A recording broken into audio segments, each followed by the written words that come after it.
Assalamualaikum warahmatullahi wabarakatuh. Kami dari kelompok 2 dengan mata kuliah Praktikum Manajemen Farmasi dan Komunikasi ingin mempresentasikan hasil wawancara kami di Apotika 3 Parma, Jalan Cilikriwut, kilometer 6,5. Next. Di sini kami terdiri dari beberapa tim. Yang pertama atas nama saya sendiri, Dik Praja Najwa, kemudian ada teman saya Meisya, kemudian ada Najwa Askia, kemudian ada Teresa, kemudian ada Jalpatunisa, dan kemudian ada Muhammad Firman. Next. Yang pertama akan dibacakan oleh teman saya, Najwa Askia. Baik, untuk mengenai bagian perencanaan dan pengadaan di Apotek K3 Parma, yang pertama pihak apotik melakukan stok oknem setiap bulan untuk mengetahui obat mana yang termasuk kategori fast moving dan slow moving.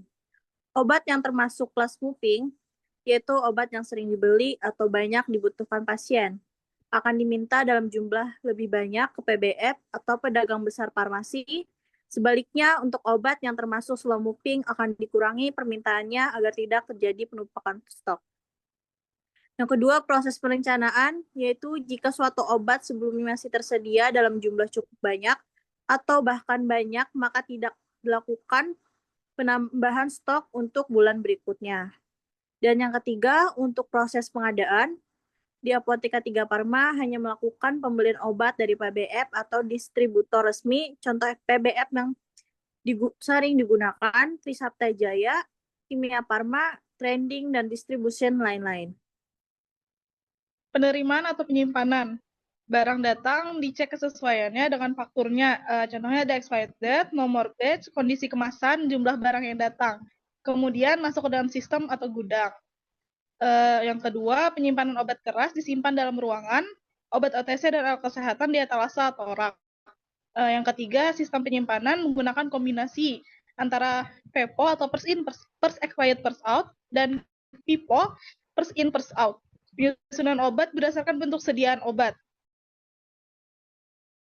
Selanjutnya ada komunikasi informasi dan edukasi atau yang lebih kita kenal KIE, yaitu pemberian obat resep oleh dokter praktek untuk pemantauan penggunaan obat oleh pasien pada saat pasien kontrol kembali ke dokter praktek.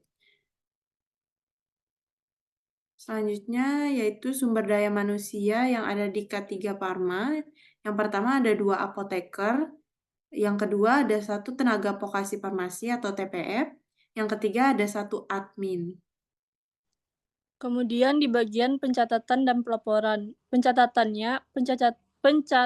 penjualan obat atau obat keluar, yang kedua penerimaan obat atau obat masuk, yang ketiga pencatatan stok obat.